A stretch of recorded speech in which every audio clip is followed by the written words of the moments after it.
increasing the minimum wage to $20 by 2028, and passing rent stabilization to stop price gouging and incentivizing new construction, we can protect workers. Protecting all of our communities from Donald Trump means not letting MPD interact with ICE, whether it's for an immigration raid or not. Our residents deserve a mayor that will stand up to Donald Trump and say, no, not in our community. Yeah, they always talk about Donald Trump as their political platform. Right. That's the Democrats' way. And it appears Minneapolis may be getting a Mamdani of their own. Minnesota State Senator Omar Fateh is running for Minneapolis mayor, and he has recently drawn comparisons to New York City's mayoral candidate Zohran Mamdani. Now, both share similar progressive campaign platforms, including policies to stabilize rent, defund the police, as well as end any and all cooperation with ICE. Wonder what Tom Homan's going to think about that. So for more on this, let's welcome in Minneapolis Republican Party Chair Diane Naper. Good morning. So look, I know Minnesota, very Democrat. Only state in the nation not to vote for Reagan in 1990 or 84. But Donald Trump has cut the Democrats' lead largely in half since 2012. Do you think Minneapolis possibly electing a mini Mamdani, even by their standards a left-wing radical, would help accelerate the shift to common sense?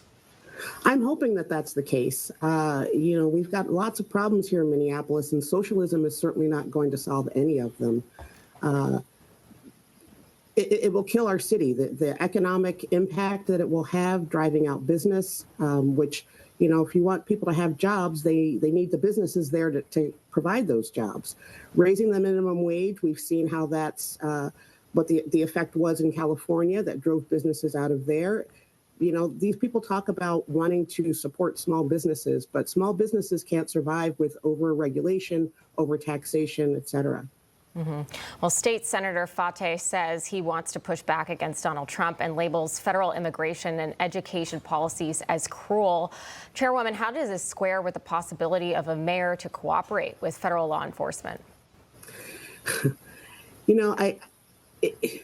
They want to make this about Trump, but really this is about Minneapolis, and it's about what people in Minneapolis can do to help themselves, the economic opportunities that a mayor can provide by lowering taxes. We've got a lot of Democratic socialists on our city council currently, and their policies are already destroying the city. So the focus doesn't need to be on the federal level, it needs to be on the local level. Yeah, a video of Fateh is gaining traction in social media showing him repeating a claim from a Biden-era DHS report suggesting that the greatest threat to the country comes from within, specifically white extremists. Take a listen. And you don't have to take my word for it. According to DHS, Madam President, the greatest domestic threat facing the United States comes from, quote, racially or ethnically motivated violent extremists, specifically those who advocate for the superiority of the white race, not our immigrants.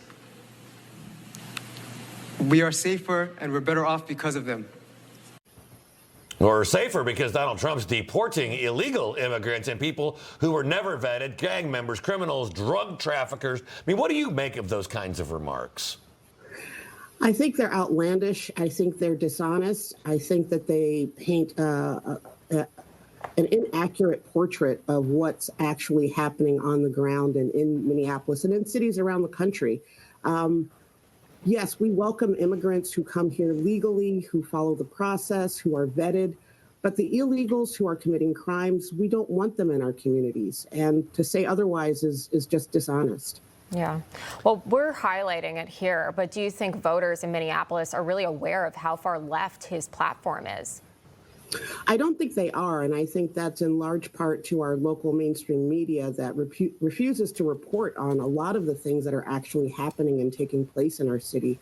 So I implore people to get involved and seek out other news sources like yours that can actually give them the truth about what his policies represent.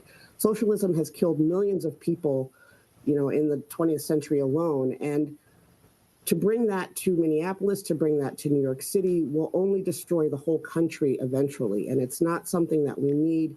It takes away our individual freedom. And it's dishonest in saying that capitalism wants to keep people powerless, when in reality, socialism is what keeps people powerless to have control over their own lives. Information. Truth is freedom. Is Newsmax. It's real news for real people.